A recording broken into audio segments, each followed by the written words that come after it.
Dear friends, welcome to MA physics academy. तो हम लोगों ने मैथमेटिक्स फॉर फिजिक्स में पहला जो टॉपिक देखा था ट्रिग्नोमेट्री का, मैं आशा करता हूं कि आप लोगों ने उस पे क्वेश्चन ट्राई किया होगा और फॉर्मूला जो मैंने लिखा था उसको याद करने की कोशिश भी की होगी। अब जो नेक्स्ट टॉपिक है हमारा वो है फंक्शन। ये भी एक इंपॉर्टेंट टॉपिक है, क्लास 12 में आप इसको डीपली पढ़िएगा मैथमेटिक्स में। यहाँ पे एक ओवरव्यू लेते हैं ताकि हम लोगों को फिजिक्स में थोड़ा प्रॉब्लम समझने में आसानी हो। तो फंक्शन क्या है? It is the relation between two variables. देखिए y is equal to f x, ये जो है y इसको बोलते हैं, ये x का फंक्शन है। दो वेरिएबल का रिलेशन होता है, यानी एक वेरिएबल x हो गया, एक वेरिएबल y हो गया, और इन दोनों के बीच का रिलेशन है, इसको बोलेंगे फंक्शन। और ये जो होता है x, इसको बोलते हैं इंडिपेंडेंट वेरिएबल। Independent variable. और ये वाला जो होता है y, इसको बोलेंगे डिपेंडेंट वेरिएबल। Dependent variable. अब देखिए, दो वेरिएबल होता है, इन दोनों के बीच का रिलेशन होता है, और एक जो वेरिएबल है दूसरे पे डिपेंड करेगा, और जिस पे डिपेंड करता है उसको बोलते हैं इंडिपेंडेंट। और ये जो वेरिएबल है जो डिपेंड करेगा x पे, इसको बोलेंगे डिपेंडेंट वेरिएबल, क्योंकि इसका जो वैल्यू है इस x पे डिपेंड करेगा। तो ये होता है फंक्शन। अब इसमें हम लोग ज्यादा यहाँ नहीं देखेंगे, आप मैथमेटिक्स में क्लास 12 में पढ़िएगा। बस यहाँ पे हम लोग को इतना डिफिनेशन काफी है, और आप क्वेश्चन से मैं आपको ट्राई करूंगा कि क्वेश्चन से आपको इसका कंसेप्ट क्लियर कर दूं। एक बार आप अगर क्वेश्चन ये लगा लोगे तो आपको कंसेप्ट क्लियर हो जाएगा। तो देखिए, फर्स्ट जो क्वेश्चन है, if function f is defined for all real value of x by the formula this, find f at input value of 0 and 2। अब x, देखिए यहाँ पे जो फंक्शन है एफ एक्स, इसका जो वैल्यू है x पे डिपेंड कर रहा है, और वो जो डिपेंड कर रहा है उसका रूल दिया हुआ है कि इस तरह से डिपेंड कर रहा है, x square plus 3x plus 2। यानी ये फंक्शन का वैल्यू x पे डिपेंड कर रहा है, और किस तरह से वेरी कर रहा है, इस तरह से यहाँ पे आपको क्वेश्चन में दिया रहेगा। अब बोल रहा है कि इस फंक्शन का जो वैल्यू है 0 और 2 पे इस फंक्शन का क्या वैल्यू है, यानी कि x इज इक्वल टू 0 और 2 इसमें पुट करेंगे तो एफ एक्स का क्या वैल्यू होगा, ये पूछ रहा है। तो देखिए इसका एग्जाम्पल पहला सॉल्यूशन आपको यानी निकालना है, 0 पे वैल्यू निकालना है ना, तो इसको लिखते हैं एफ ऑफ 0, यानी x का जो वैल्यू है वो 0 रख देना है बस इस इक्वेशन में। तो f इज इक्वल टू अगर 0 रखेंगे, हमारा जो पहले एफ एक्स लिख लेते हैं हम लोग, f x is equal to क्या है, दिया हुआ है x square plus 3x plus 2, और f इज इक्वल टू 0 निकालना है, यानी x का जो वैल्यू है वो 0 रख देना है बस। तो इस इक्वेशन में 0 रख दीजिए, 0 प्लस, देखिए 0 का स्क्वायर 0 हो जाएगा, और 3 इंटू 0 और प्लस 2, तो ये 0 हो गया, ये भी मल्टीप्लाई होके 0 हो जाएगा, ये बच जाएगा 2। तो ये हो गया आंसर 2, यानी f ऑफ 0 कितना हो गया, 2। ये बोल रहा था कि find the f at input value of 0, यानी 0 पे क्या हो गया, 2। अब नेक्स्ट जो निकालना है हमको 2 पे निकालना है, तो 2 पे क्या होगा, f of 2 is equal to, इसमें 2 रख दीजिए, तो 2 का स्क्वायर हो जाएगा प्लस 3 और 2 से मल्टीप्लाई होगा और प्लस 2। आप इसको अगर सोल्व करिएगा तो देखिए 2 का स्क्वायर है 4 हो गया, और 3 इंटू 2 6 हो गया, तो 4 और 6 10 हो गया, 10 और 2 12 हो गया, तो ये आंसर 12 हो जाएगा। तो बस आपको जो फंक्शन दिया हुआ है, जिस तरह से डिफाइन किया गया है, इस फंक्शन में आपको बस वैल्यू रख देना है। अगर 0 पे पूछ रहा है कि 0 इनपुट पे क्या वैल्यू होगा, तो इसमें x इज इक्वल टू 0 डाल देना है, और x इज इक्वल टू 2 अगर डाल देंगे तो इसका नेक्स्ट वाला आंसर आ जाएगा। अब नेक्स्ट एग्जांपल देखिए, तो ये वैल्यू वाला बहुत आसान है। नेक्स्ट इसमें बहुत सारी चीजें आपको सीखने को मिलेगी। ये वाला जो टॉपिक है इसमें आपको बहुत इंपॉर्टेंट लगेगा, ये जैसे ये वाला, फिर नेक्स्ट ये वाला क्वेश्चन। तो अभी हम लोग करते हैं इसको।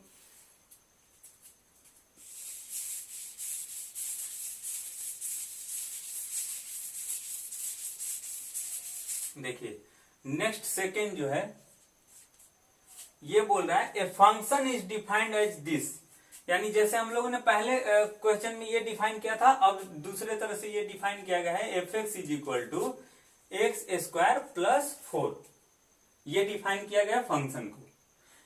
यानी देखिए इसको हम लोग जैसे अभी हम लोग डिफाइन किए थे ना y is equal to f x, तो इसको y बोल सकते हैं, और एफ एक्स है ये x पे डिपेंड कर रहा है, यानी देखिए x जो है इंडिपेंडेंट वेरिएबल हो गया और ये y जो है डिपेंडेंट वेरिएबल हो गया, यानी इस y का वैल्यू x पे डिपेंड कर रहा है, इसीलिए हम लोग अलग अलग x के वैल्यू पे y निकाल रहे थे, और जैसे जैसे x वैरी कर रहा है y भी वैरी कर रहा था, तो इसलिए हम लोग बोल रहे हैं कि x के वैल्यू पे y डिपेंड करता है और उसको हम लोग फंक्शन बोलते हैं, क्योंकि इन दोनों में एक रिलेशन है।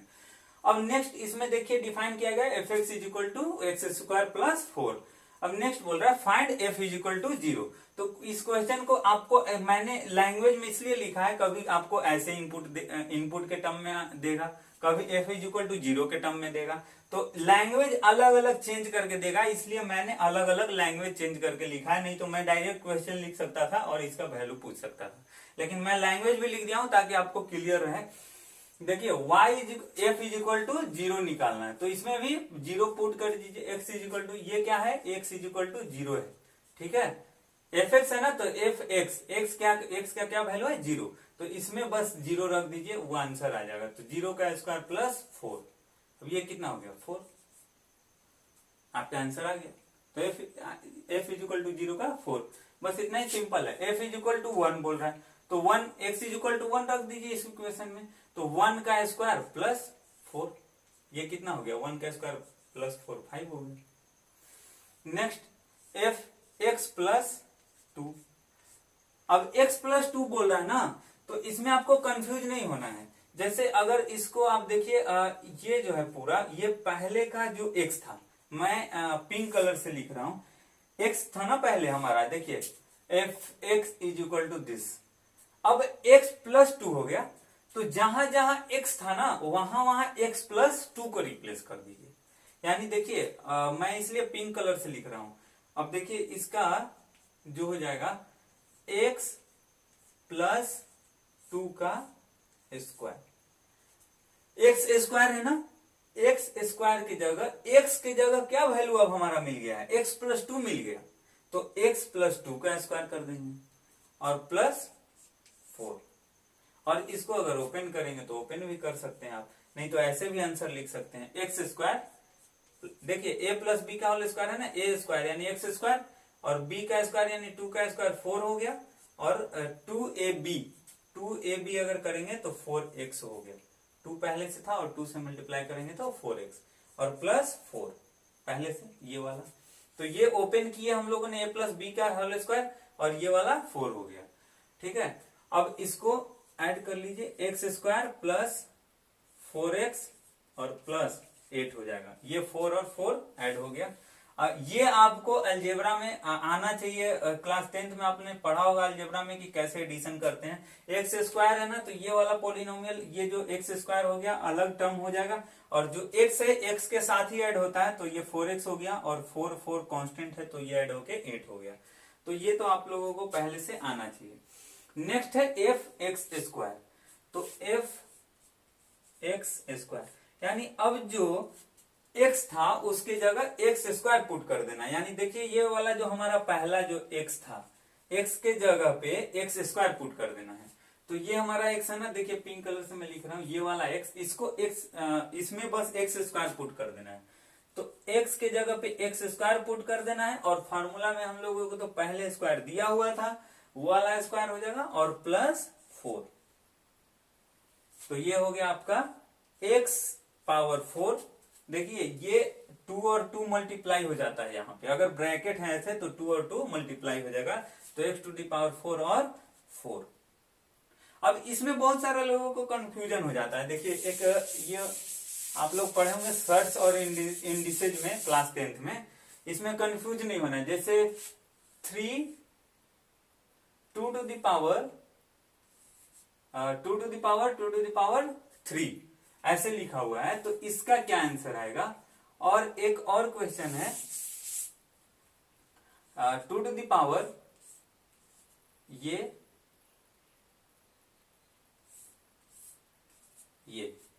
ठीक है, 2 टू द पावर 2 और ब्रैकेट के साथ और उसके पावर 3।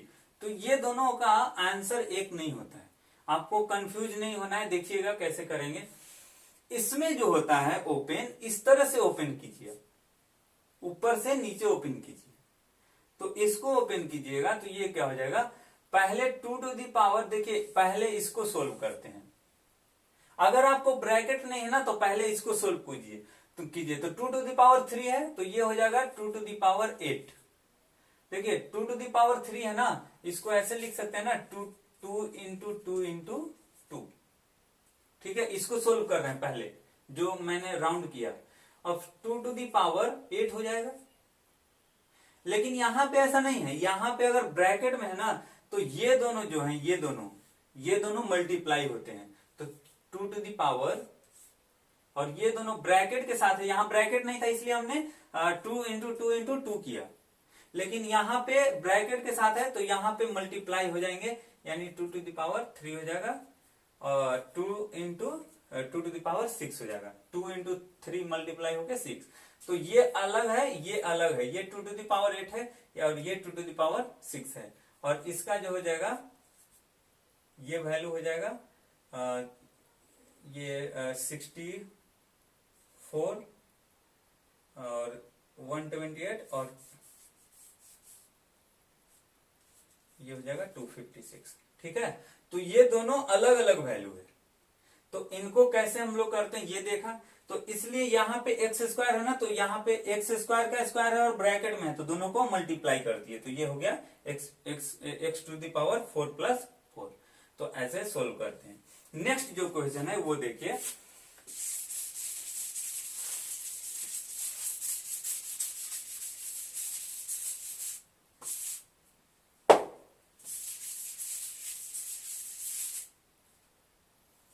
नेक्स्ट क्वेश्चन है f ऑफ 1। ठीक है, अब इसमें क्या करना है, पहले हम लोग इसको सोल्व करते हैं। ठीक है, पहले अंदर वाले को सोल्व करो, ये रूल है। देखिए इसमें आपको बहुत चीज सीखने को मिलेगा। f ऑफ 1, तो हम लोग सबसे पहले हम लोग f ऑफ 1 को यूज करेंगे। ठीक है, f ऑफ 1 का वैल्यू निकालेंगे। f ऑफ 1 को आप निकालिएगा तो f ऑफ 1 जो होगा वो क्या होगा, देखिए जो हमारा फंक्शन था f ऑफ x, ये क्या है, एक्स स्क्वायर प्लस 4 है, ये है। और f ऑफ 1 क्या हो जाएगा, इसमें 1 रख दीजिए x की जगह पे, तो ये हो गया 5। ठीक है, अब नेक्स्ट ये देखिए, अब इसका वैल्यू जो है अंदर वाले का वो आ गया 5। अब इसमें वैल्यू रिप्लेस कर दीजिए, यानी इसके जगह पे हमको 5 रख देना है, यानी निकालना क्या है, f ऑफ 5। ठीक है, पहले जो है अंदर वाला उसको हम लोग सोल्व करेंगे, और अंदर वाला अगर वैल्यू आ गया 5 तो अब हमको f ऑफ 5 निकालना है। और ये जो है ये किसका वैल्यू था, x का, ये x का ही तो वैल्यू है, यानी हमको क्या निकालना है, f ऑफ 5 निकालना है। और x के जगह पे 5 रख दीजिए तो हमारा आंसर आ जाएगा। तो देखिए यहां पे जो वैल्यू था x के जगह पे हमको 5 रखना है, तो 5 का स्क्वायर प्लस 4, तो ये हो गया 5 का स्क्वायर 25 और प्लस 4 यानी कि 29। ये आंसर आ जाएगा। नेक्स्ट है, ये हमारा क्वेश्चन कंप्लीट हो गया सेकेंड। नेक्स्ट देखिए, the area of a ring of radius r is defined as the function of AR is equal to pi r square। Third का सॉल्यूशन देखिए, ये क्या है, AR is equal to pi r square। ठीक है, तो पाई r square. अब यहां पे जो बोल रहा है, the area of ring of radius 21 metre is, radius आपको 21 मीटर दे दिया, अब उस पे बोल रहा है कि आपका एरिया क्या होगा। तो एरिया का फंक्शन दिया हुआ है ना, आर का फंक्शन, देखिए एरिया का वैल्यू दिया हुआ है आर के टर्म में, यानी एरिया जो है रेडियस का फंक्शन है, और रेडियस 21 मीटर दिया हुआ है, और इस पे बोल रहा है कि एरिया क्या होगा।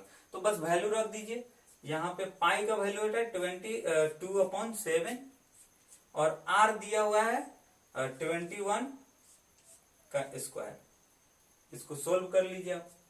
22/7 इंटू 21 इंटू 21, ये हो जाएगा 3, और इसको मल्टीप्लाई कर दीजिएगा, आंसर आ जाएगा आपका। ठीक है, जो भी आंसर आए आप सोल्व कर लीजिएगा, इसका आंसर आ जाएगा 22 इंटू 3 इंटू 21। ठीक है, तो ऐसे आप सोल्व कर सकते हैं। तो ये था हमारा नेक्स्ट जो टॉपिक था ट्रिग्नोमेट्री के बाद फंक्शन। अब हम लोग नेक्स्ट वीडियो में कैलकुलस स्टार्ट करेंगे, और जो सबसे इंपॉर्टेंट होगा इस चैप्टर का, और आपको कैलकुलस पूरा फिजिक्स में इंपॉर्टेंट होगा, और कैलकुलस नहीं आएगा तो आपको फिजिक्स नहीं आएगा, ये कंफर्म है। ठीक है दोस्तों, थैंक यू।